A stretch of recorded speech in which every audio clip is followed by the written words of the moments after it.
Olá, meus queridos amigos, meus amados irmãos, aqui com vocês, mais uma vez, Pastor Sinésio. E o quadro? Respostas. Quadro Respostas, do seu canal A Palavra Responde.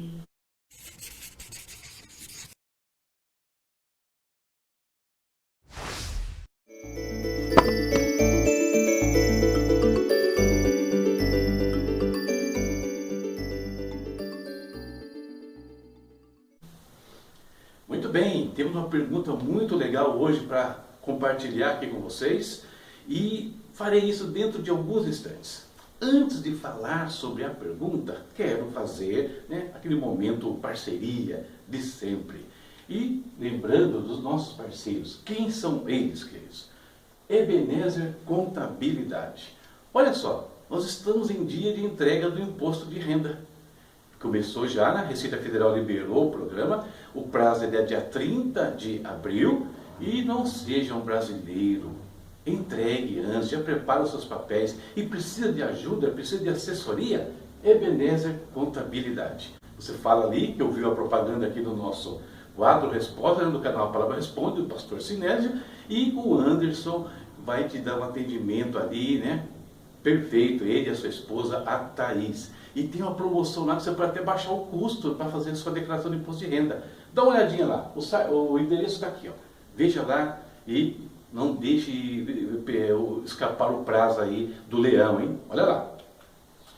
Mano Brownie, depois do almoço aqui em casa, normalmente dá uma vontade de comer um docinho. E aí, queridos, ó, Mano Brownie te ajuda se você também gosta de uma sobremesa deliciosa. Tem brownie de todo tipo, tem ovo de brownie. Que tal mudar um pouco a tradição da Páscoa e sair do chocolate? Quer dizer, não totalmente, mas um ovo de brownie, não um ovo de chocolate puro.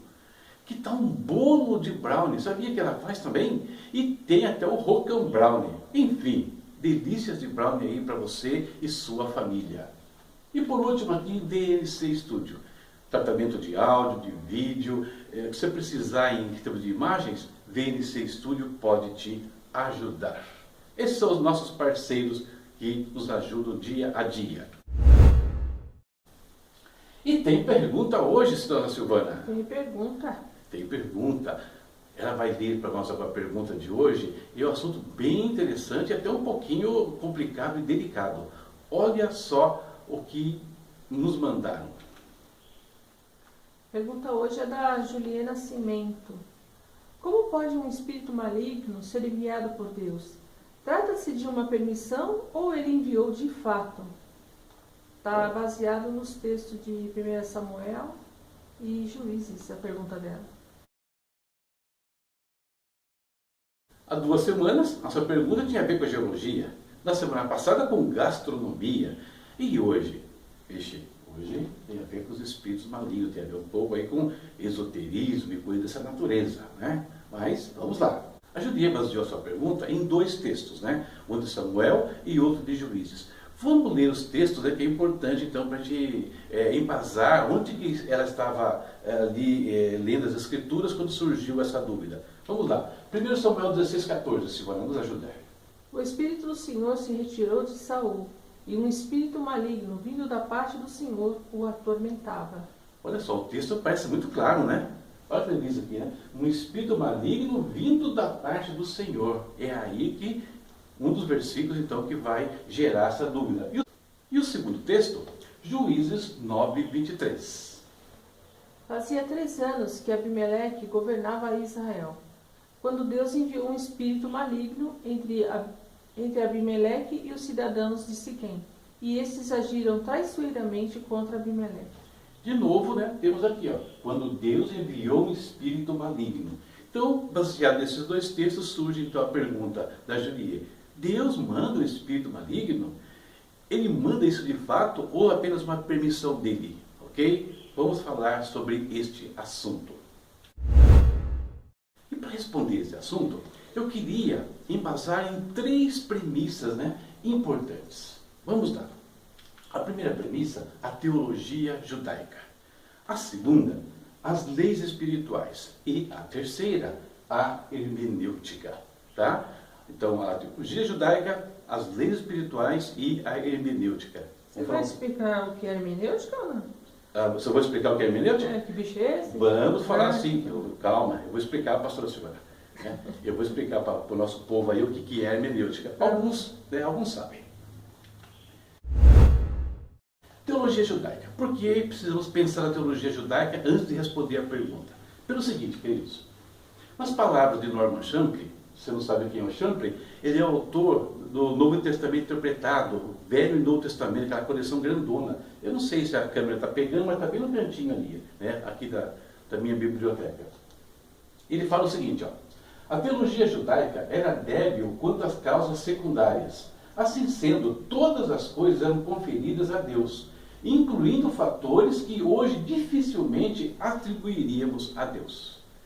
O que ele quer dizer com isso? Que os judeus, eles não estavam preocupados quanto à origem de algumas coisas. Eles entendiam que o Senhor Deus, e nesse ponto não estavam errados, detém o controle sobre todas as coisas. Então tudo o que acontece nesse mundo está debaixo do controle e da operação de Deus. Por isso, eles não estão preocupados de onde vinham os espíritos malignos. Deus está no controle de todas as coisas. Então, esse é o sentido, né, de Deus mandar, né, espírito aqui, ou até mandar um anjo. Para eles não fazia diferença, o controle é um só. Ok? Então vamos lá. O segundo ponto, as leis espirituais. Vamos falar um pouquinho sobre isso. Queridos, o nosso mundo físico ele é regido por leis estabelecidas por Deus. Por exemplo, né, eu peguei um exemplo aqui, a lei da gravidade. Todo mundo conhece aqui a lei da gravidade, todo mundo sabe o que acontece. Deixa eu pegar aqui um objeto que eu possa deixar cair. Isso aqui eu posso deixar cair, só vou dar a volta aqui. Pronto, voltei. Todos sabem como é que funciona a lei da gravidade. O objeto, se eu abrir minha mão, foi embora, né? Foi para o chão. Né? Agora, quem estabeleceu a lei da gravidade? Ativamente, quem criou essa lei? Foi Deus. O nosso mundo foi criado por Deus. Tem aí as teorias do caos, do Big Bang, mas aí, né, graças a Deus, hoje tem outros movimentos, por exemplo, o design inteligente, que demonstra claramente que esse universo tem atrás de si um Criador. E esse Criador, então, estabeleceu a lei da gravidade. Foi ele que fez, não tem dúvida. Agora, Silvana, quando alguém, né, vai brincar em cima do muro e se desequilibra e cai, foi Deus que derrubou aquela pessoa? Não. Não, né? Aquela pessoa quebrou a lei da gravidade. Ela se sujeitou a essa lei. Não foi Deus que chegou lá e deu um pepeleco nela e jogou ela de cima do muro que estava com raiva dela. Não. Ela quebrou uma lei e sofreu uma consequência desse ato. O mundo espiritual também é regido por leis. E quando nós quebramos os mandamentos de Deus, né, os princípios éticos, princípios morais que o Senhor estabeleceu, também existem consequências sobre a nossa vida. Então, 2 pontos. A teologia judaica, que põe tudo debaixo do controle de Deus. As leis espirituais, onde existem consequências, sim, para quem quebra alguns mandamentos do Senhor, e vão experimentar algumas coisas não muito boas ainda nesse caminho. E por fim, então, a hermenêutica. A hermenêutica.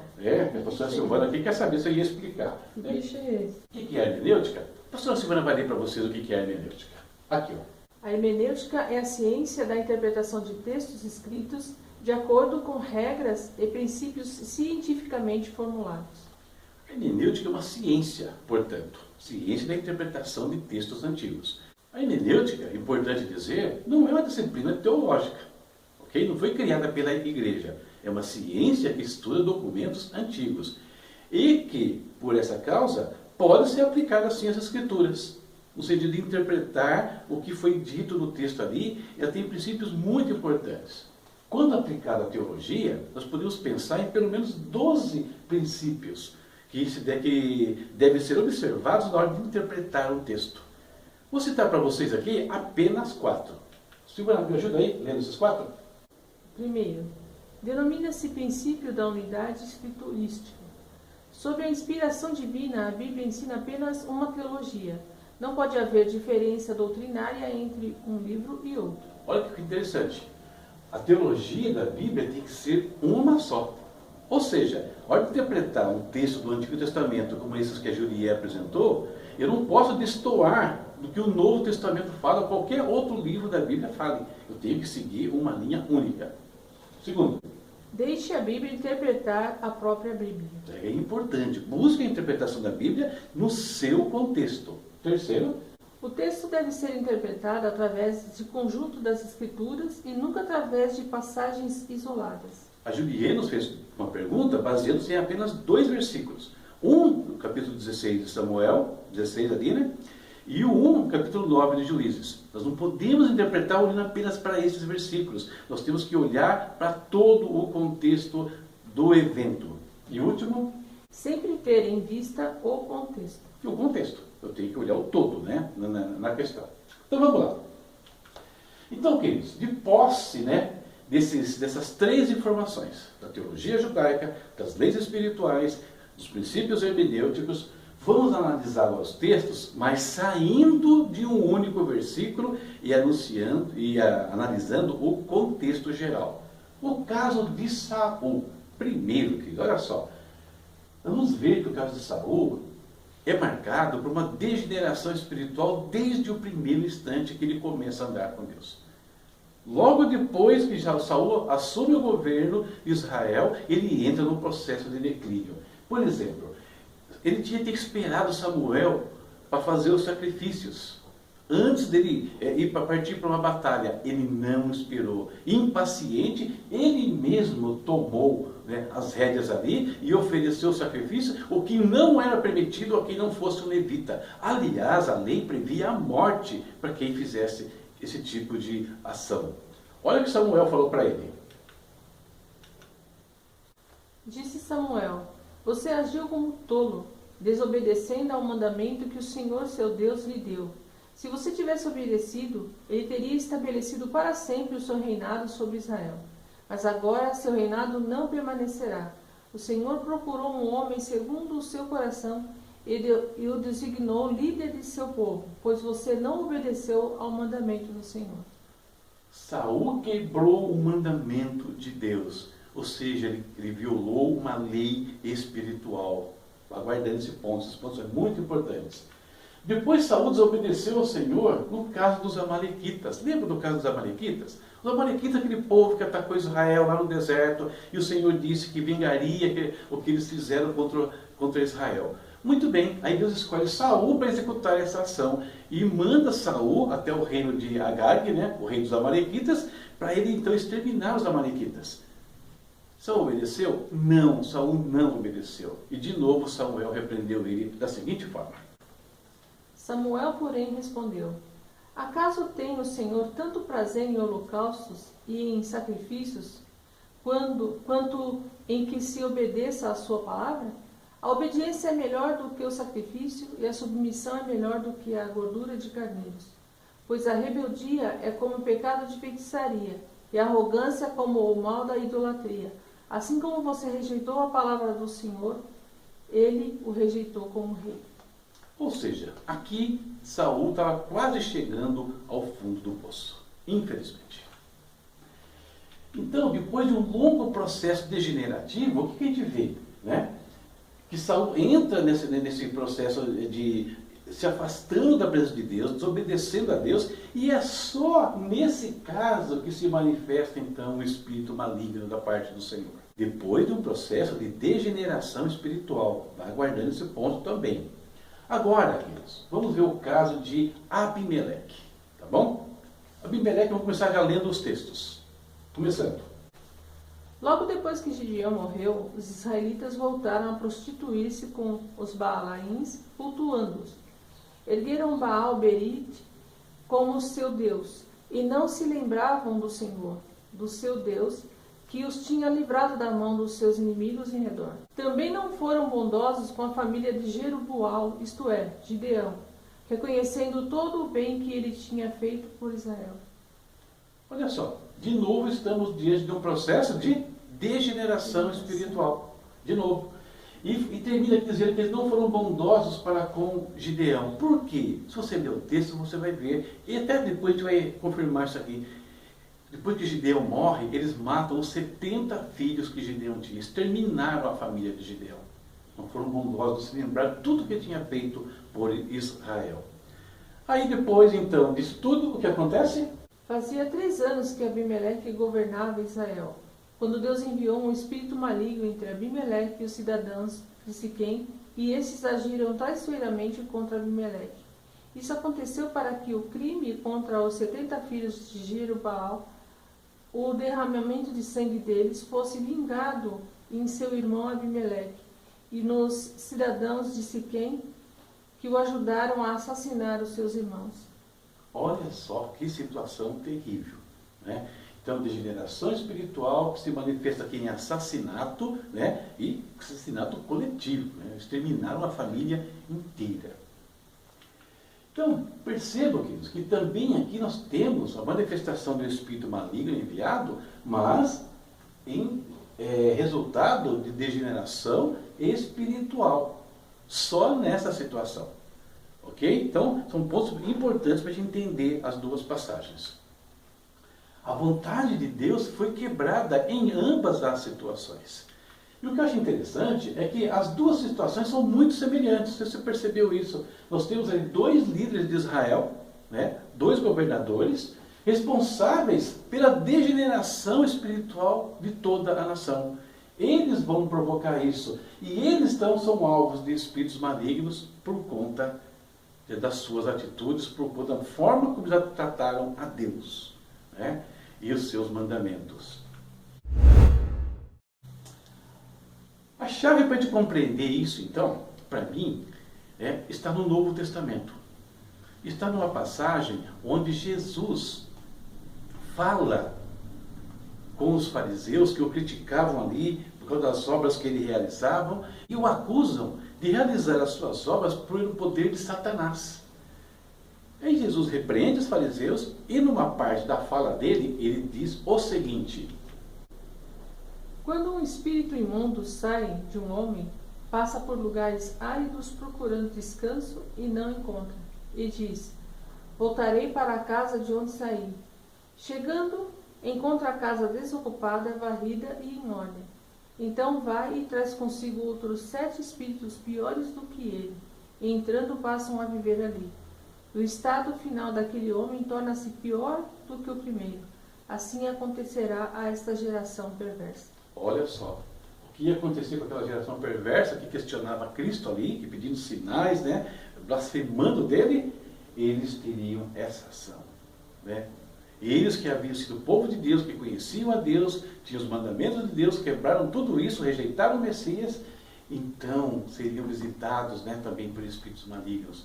Percebe? Não é Jesus que está mandando, é a postura deles. Aqui está a chave para nós compreendermos o que nós lemos então, no Antigo Testamento.